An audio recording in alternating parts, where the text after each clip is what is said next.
In this video, I'll be demonstrating a few things. First, we're going to set up two folders and share them. Then we're going to set some permission for these folders. Then we're going to demonstrate that the permissions are working across the network.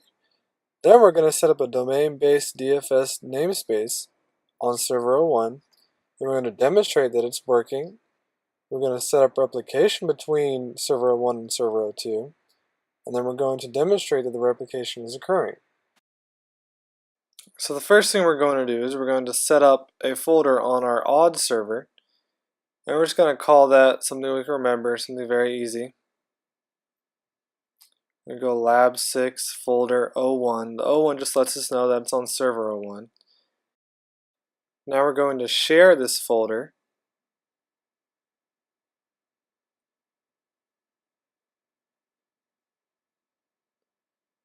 As you can see, we need to enter our administrative credentials, and there's our shared path. So now we're just going to add a file in here just so it's not an empty folder. So I'm going to tell that if there are any changes made. We're going to name it lab 6 file 01. Again, 01 stands for the server name. And we're going to put something in the file. Short and sweet. Then we're going to go over to server 02 and do the same exact thing, except we're going to give the folder a little different name. We're going to go lab 6 folder 02. Again, 02 means server 02 in this case. We're going to share it. We'll have to enter the password again. And there's our path, INTC path. And again, we're going to add a file. And we're going to call it lab 6 file 02. And we'll put a little text in it and save it. So now we're going to set our permissions for each folder. So we go right click, go to properties. We're going to go to the security tab. We're going to click edit and add. First we're going to add is group 1, which is user 1's group. And we're going to allow this one to just read the file. Now group 2, which is user 2, we're going to allow this one to read and modify.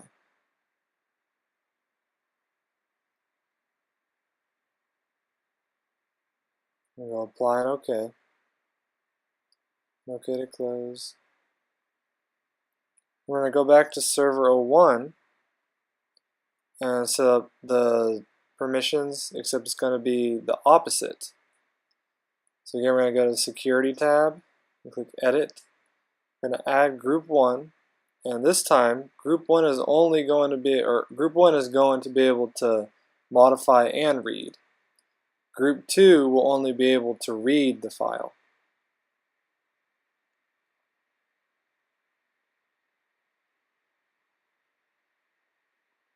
So we're going to set up the share permissions.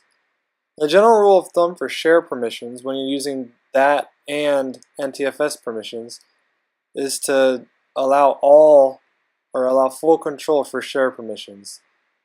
So as you can see, we're going to add groups 1 and 2 and make sure that they both have full control over this folder. This is just a standard rule of thumb that most places follow anyway.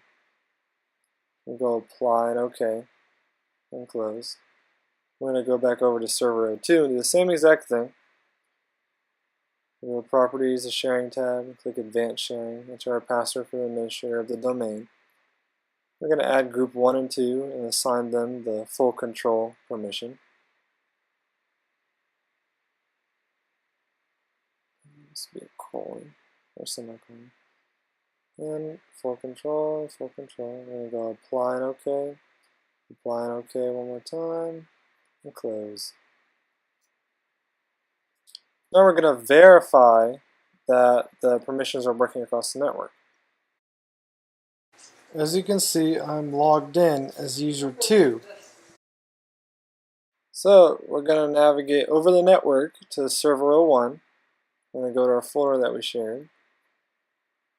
And we're going to open up our lab 6 file 01. Now we're going to enter some text. We're going to go, I shouldn't be able to save this file, because as you can probably guess, I shouldn't be able to. As you can see, we can't. So that permission is correctly being applied in this scenario. We'll just cancel and close and click Don't Save.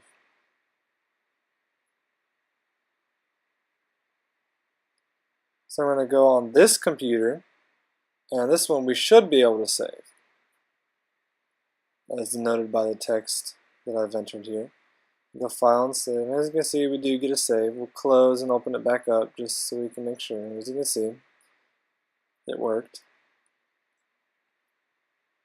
So now we're going to go over to Server 01, the same exact kind of test.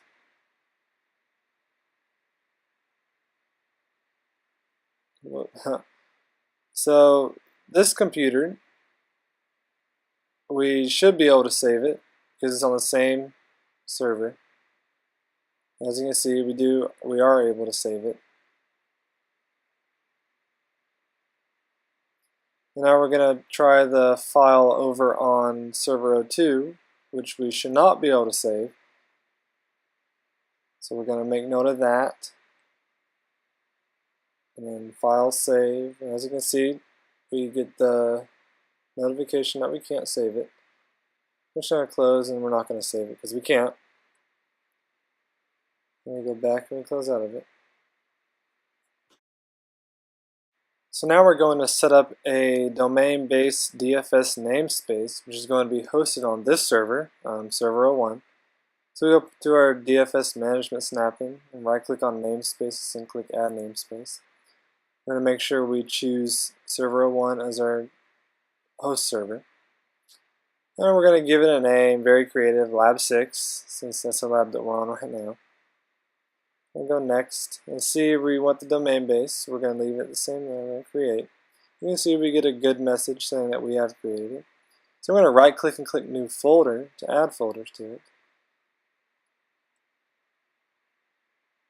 So now we're going to add our folder name, which is Lab 6 Replication 01. We're going to navigate to where that is on the server. And then we're going to add the other folder, Lab 6 Replication 02. And notice that our folder targets are UNC paths. They have to be UNC paths, or else it wouldn't work, because anyone who would connect wouldn't know where C dot whatever the folder root is. So since we shared them, we're able to do that. Shared the folders, we are able to do that. So we're going to verify that our namespace works. So here we're on the host computer. As you can see, we do have access to both of our folders. So we're just going to enter some text so we can make sure that it is functioning on our other server. And we're going to enter some more text on our other file. And now we're going to go over to Server 02 to make sure we can still access the namespace. It's the same path, same UNC path. As you can see, we can access it. And here is our change that we added on Server 01. I'm going to modify it. And as you can see, here's the other file that we added on or viewed on Server 1. And now we're going to move on to setting up DFS replication. So to start, we're going to go to our DFS management snapping. And on the replication node to our left, we're going to right click and click New Replication Group. And we want a multi-purpose group. And the name, we're just going to call it DFS Replication for Lab 6. Or Lab 6 rather. Again, trying to stay creative. And for our members, we're going to add our Server 01 first. Then we're going to add Server 02. These are the servers that will be receiving the replication. We're going to get a full mesh replication, and really full bandwidth as well. We're going to make sure our primary member is Server 01, which is the server we're configuring on right now. You can see at the top of the screen. So now we're going to add the replicated folder. So we're going to choose the folder on this server right now since we are a host server. We're just going to go to Browse and our root drive. And as you can see, we added a folder called Replication for Lab 6. Click OK. And next. Now this is just asking us where we want the path for this folder on server 02. And I've already created the same folder. Just going to keep it like that. Click OK and OK. I'm going to go next and create. As you can see, we get green messages. Green always means good, so we have all green, all 6 warnings. And that is telling us that there's going to be a little bit of lag before everything is synced. Now we're going to verify that DFS is replicating the data between our 2 servers here.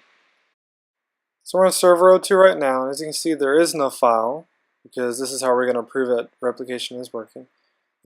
If you remember this message that we encountered while setting up replication, this will be our explanation as to why it's not showing up. So we just have to wait a little bit for the network to converge over. As you can see, we have our folder here, which just proves that our DFS is replicating correctly. This is the end of my lab video for Lab 6 in INTC 2030. See you next time.